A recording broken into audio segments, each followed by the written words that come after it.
Good day, everyone. Hi, my name is George Lee. I'm the CEO and founder of Innov8tif Solution. We are an AI company that basically does eKYC solution for the region. So allow me to share my slide. And today, what I'm going to do is I'm going to share with you about our journey of building a world-class eKYC solution. Before that, in the beginning, allow me to briefly tell you what exactly does Innov8tif do. Innov8tif is incorporated in 2011. We are a company that is targeting the whole entire ASEAN region. So we have customers as well as partners in all the ASEAN countries. What we do is we use AI solution to empower eKYC or digital identification of customers online. Now more and more, you see the trend that businesses are starting to say that they need to go online and they need to onboard customer digitally. But when you are doing onboarding, there's also a risk of onboarding fraudulent customer, which can not only lead to financial losses, it can also lead to penalties from the authorities. In a recent survey that was been published, in 2020 alone, the total global loss for identity fraud amount to $56 billion. And in Malaysia, if you take the classic case of a telecommunication company, every fraudulent customer that you onboard, the regulator can actually fine you up to $12,000. Now, on an average of 20 such fraudulent customer a month, you're already running a risk of close to $3 million in terms of fine yearly. How do we solve the problem for this customer is that we provide a SaaS-based solution that is not only very quick to implement, but it also enable our customers to only pay what they need to use. Technically, what we do is we use the AI technology to basically check if the customer that you are onboarding behind the computer or the smartphone screen is who he or she says that he or she is. And at the same time, we check the ID that's been taken to see if there's any element of fraud. And if the person in front is actually a live person and not something from a computer screen. And of course, we have the option to cross-check with various databases to ensure that the customer is not a fraudulent one. By deploying our solution, our customers are seeing a 35% reduction in fraud cases compared to when they are doing KYC manually.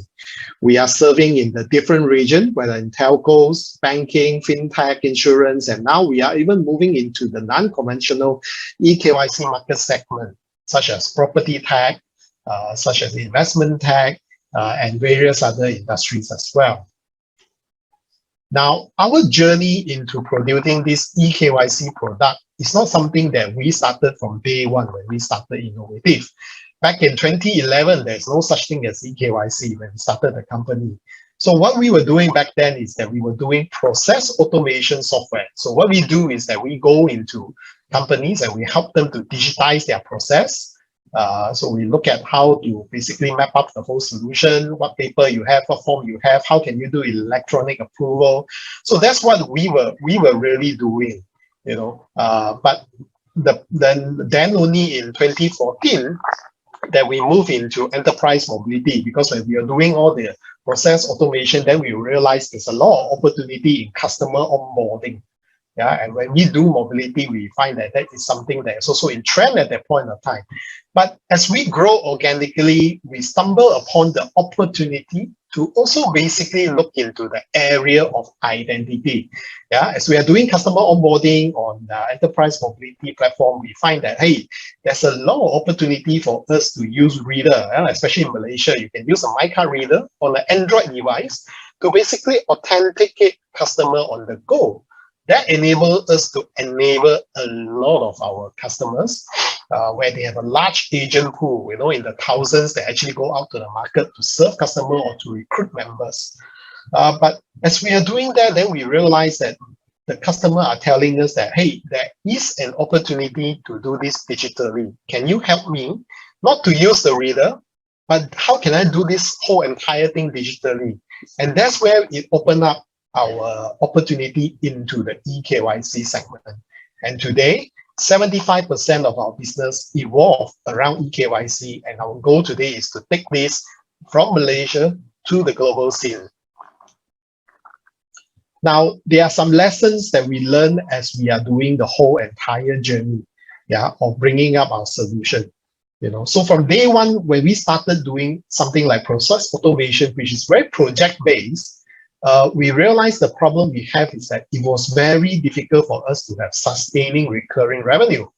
That means is that if you are familiar with IT projects, then you are looking at building a solution at X amount of cost, yeah, based on time and material, and you charge the customer a yearly maintenance, which usually goes down to about 15 or 18%, or things like that. But we find that the struggle we have to grow as an organization is that we then have to look for such opportunity over and over again every year to cover the company growth and expenses, because the recurring customer that we are keeping are only giving us 15% or whatever that we are charging them last year. So we then look for something that is more sustainable and also recurring for us. And that's why we move into enterprise mobility, where we can charge our customer on a per agent per month basis. Yeah, but when we open up into something like eKYC, it's even better because it's on a per usage basis, and customers need to operate their business every year. They need to onboard new customers every year, and that have given us recurring revenue yearly. As of today, our business has close to 50% in terms of annual recurring revenue, and we aim to even bring that higher.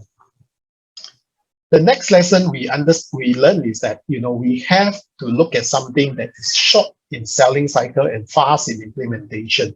Even when we were doing the project days, we are very ambitious to look at how can we even serve customer out of Malaysia, because in our mind is we cannot depend our business on one single customer market. What if the economy is bad? What if the political situation is not stable? And how can we have more different countries that we can depend on? But the challenge of it is that when you are doing project-based selling, it's a very, very long selling cycle. You're talking about 9 months to a year, and even implementation is long. When we do process automation, I can tell you it takes at least 6 months to 1 year for any typical implementation. And we are not talking about large scale, we're talking about the very normal implementation. But when we're doing enterprise mobility, it took up to the highest amount was basically, it took about 3 to 4 months on average to do implementation. And today, when we do eKYC, it's almost just in a matter of days. You can already integrate to our API and have the whole eKYC system running. So this helps us to basically leverage and grow our business, where we can actually put a lot of focus in selling, getting it out to as many customers as possible in the market, and it's basically speed up our growth as well. And of course, we always have to learn from the things that we do. And what better way but to learn from our customers? So when we, like I mentioned earlier, when we were doing the readers on the mobility devices, we learned from our customers that they say, hey, there's a lot of opportunity to do digital because readers can go missing, readers can be broken, and it's difficult for me to distribute readers as my agent keeps changing. And we started to explore the mobility area, and that's when we found out that, hey, there's an opportunity to OCR ID. And when we OCR ID, then we found out that, hey, there's also a need to match the ID photo to the person behind the camera. And that's when we do facial recognition. But liveness is so important. What if it's a fake photo? So then liveness was also added in. And that's how we started a lot with the telecommunication sector. And then when you move on to the financial sector, then they ask, how can you be sure the ID is not fake? So, and that's when we basically use AI to develop our algorithm to do all this matching. So these is basically things that we need to learn. We need to listen to the feedback, and we need to look at what is the market trend and basically build our product along this line and move it on from there to basically adapt to all the different markets. Niche customer segment are also very important because you need something where you can focus. Our mistake in the early days when we started the business was that we were everywhere, because when you're doing project-based, you just want to get something to basically survive. But when we move into enterprise mobility, when we move into eKYC, we realize that, hey, there are a certain market segment that we can actually focus on, because every single customer mindset is the same. Who have you implemented this solution before? Am I the first one? Nobody wants to be the first one. They want to be safe. So when you have done it for one customer segment, you want to replicate this thing into the customer segment over and over again. And we did this very successful with the telecommunication sector, which is today one of our biggest customer segment, before we move this into the fintech, as well as the financial and the other area. So a niche customer segment is something that also is important for us to focus on. And of course, we need to understand the market. As we try to bring this product out of Malaysia, we spend a lot of time before going to any market, where we always go there and we look for partners. We try to understand the local environment, the local usage model, before we design how our software need to change and localize to each and every one of the individual market that we go to. Innov8tif also have a holding company. I mean, not holding company. We have a fully owned company in Singapore as well as a joint venture in Indonesia. But before we actually went into all this, we spent 2 years before that surveying the market, going there multiple times, talking to the local partners and understanding how everything works before we go into the whole entire market itself. And of course, we needed things that can grow very, very fast, where you need something that once you build it, you can replicate it to many markets in an instant. And we find that eKYC was the one that gave us this opportunity, because when we have this as a service on the cloud, we are able to have API readies, and we have our customer, for example, in the other side of Philippines, who are able to just take it up, test it, consume it, and start using it. This way, we don't need a large implementation team that go around. And in fact, as of today, we are still securing customers from other countries, and everything all was basically done from the mobile. From a work from home platform, as we can actually do everything digitally. And not to forget, the most important are also your team members. And all this was also possible, because of the team members that we have. So in fact, we only started the company with me and Tian Sun being full-time.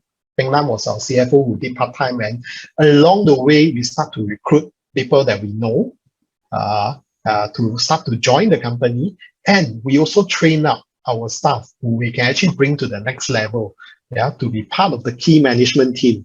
So these are also things that we actually does along the way to make sure that, we are able to bring this thing global. So today, we have regional customers all over ASEAN. In last year, we estimated that we did about 3.5 million verifications in 2020, and we hope to double it this year. But our goal is moving forward is really to then rework on all this strategy with the team and basically bring this thing global. Our vision is to be the global leader in ID assurance. And how are we going to do that is that we have a mission to make sure that as we move forward, we want eKYC to go down to every single level, not just on the enterprise, but down to every business and individual level where everyone can also verify anyone. With that, I'd like to end my presentation. Thank you very much for your time. Now, feel free to check out our virtual booth at the Malaysia Tech Month, and we will be happy to connect with you from there. Thank you very much, and I'd like to wish everyone having a safe week ahead. Take care. Thank you.